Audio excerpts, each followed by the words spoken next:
بسم الله الرحمن الرحيم. الحمد لله رب العالمين.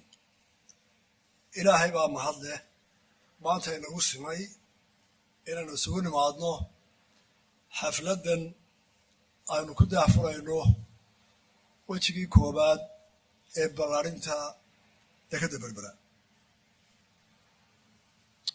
waxaan doonayaa inaan soo dhoweeyo dhammaan madaxda iyo martida ka soo qayb gashay shirkan, guddoomiyaha maxkamadda sare, mudanayaasha wasiirada ah,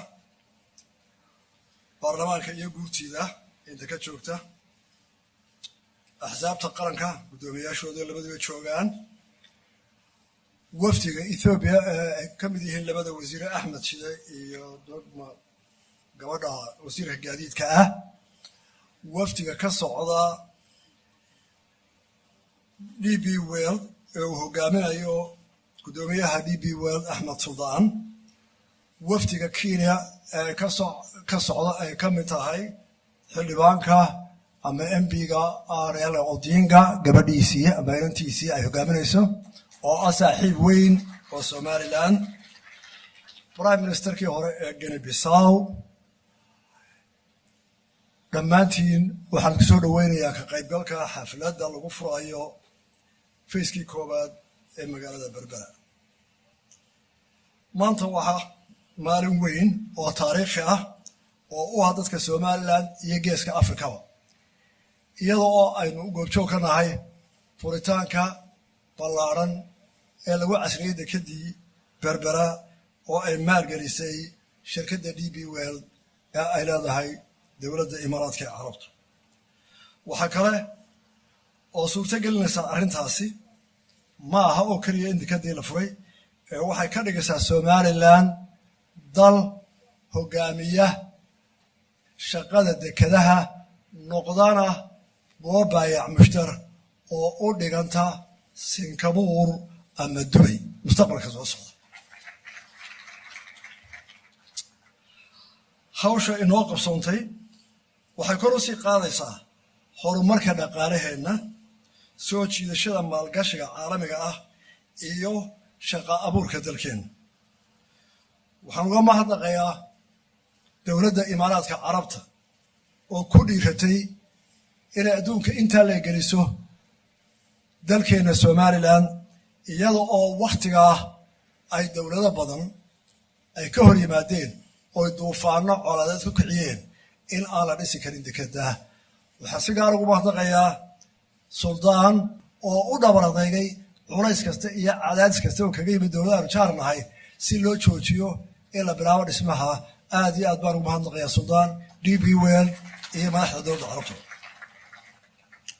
waxaan u mahadnaqayaa wafdiga Ethiopia ee wasiirada hogaaminayaan iyo wafdiga ka socda dowlad deegaanka Soomaalida madaxweynuhu hogaaminayo oo inoo muujiyey inay yihiin dad ay naga dhaxayso wada shaqayn, jaar wanaag, isdhexgal iyo inay iskaashadaan mustaqbalka fog inta aynu ku uumanahay labadan dal ee ilaahay walaaliyey. waxaa kaloo u mahadnaqayaa dhammaan macaamiisha dekedda berbera, kuwa gudaha iyo kuwa dibaddaba. mahadnaqaa kadib inaga reer Somaliland maanta waa inoo farxad oo waxaanu furay dekeddii. waxaase ayna furay culays badan oo ah inaynu u adeegno dalalka aan lahayn dekedaha ee u baahan inay dekeddan isticmaalaan, ee ugu soo horeeyo dowlad deegaanka Soomaaliyeed iyo Ethoobiya oo dhan iyo inta ka shaysa. xilkaasi waxay inooga baahan yihiin mas-uuliyad culus oo igu horeysa soo dhoweyn, ilbaxnimo, shaqo fiican, waayo noloshu waa tartan, dekeduhuna way tartamayaan. dekedda waxa qulay hirgelaysaa marka la helo deked wakhtiga ugu yar kaga dejin karta marabka ee geyn karta halka looga baahdaa. waa ta koobaad. minidkaa qaalaya marka dekedda laga shaqaynayo. waxaa loo baahan yahay dad lala macaamili karo oo ilbaxa oo furfuran oo qofka yimaadee baamujarka uu ku nasto ee aanu ku deeqadoonna waa laynaga doonaya. waxaa laynaga doonayaa ammaan gaariga halkaa ka baxee dhexda maraya haddii uu ku banjaro ama meel istaago alaabtiisa iyo dadkiisu inay ammaan ahaadaan hadduu sharci shan yaallo oo la yidhaahdo waa dhulkii ammaanka ahaa kartida lahaa ilbaxa lahaa ee wax laga iibsan karaayey markaasaynu tartami karnaa xilkaasaa inaga inoo yaala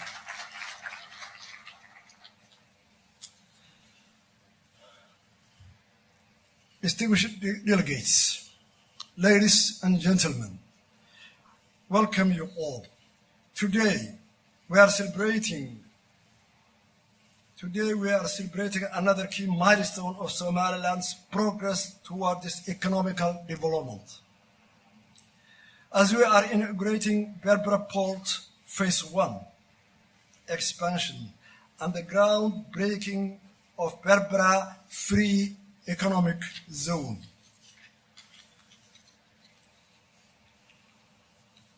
This is a proud and historic moment for all Somaliland people, and their diaspora will be very proud when they see today these events going in Berbera. That has been realizing our vision for a long time.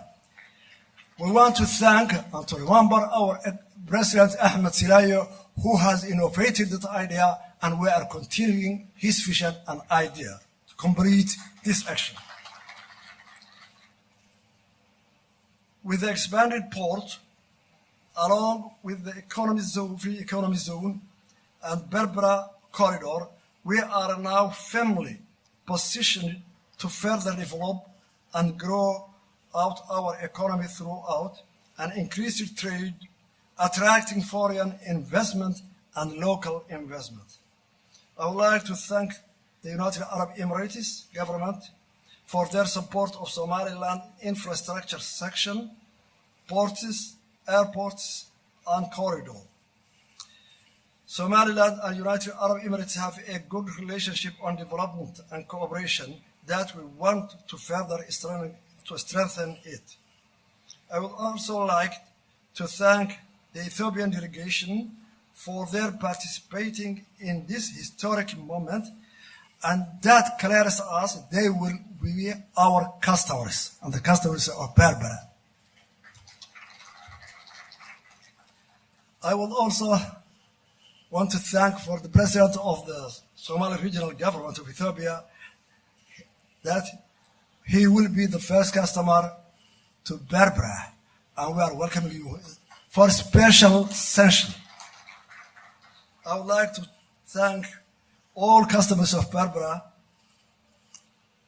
the staff of Berbera, and the leaders and authority of Berbera Port. Thank you very much for all.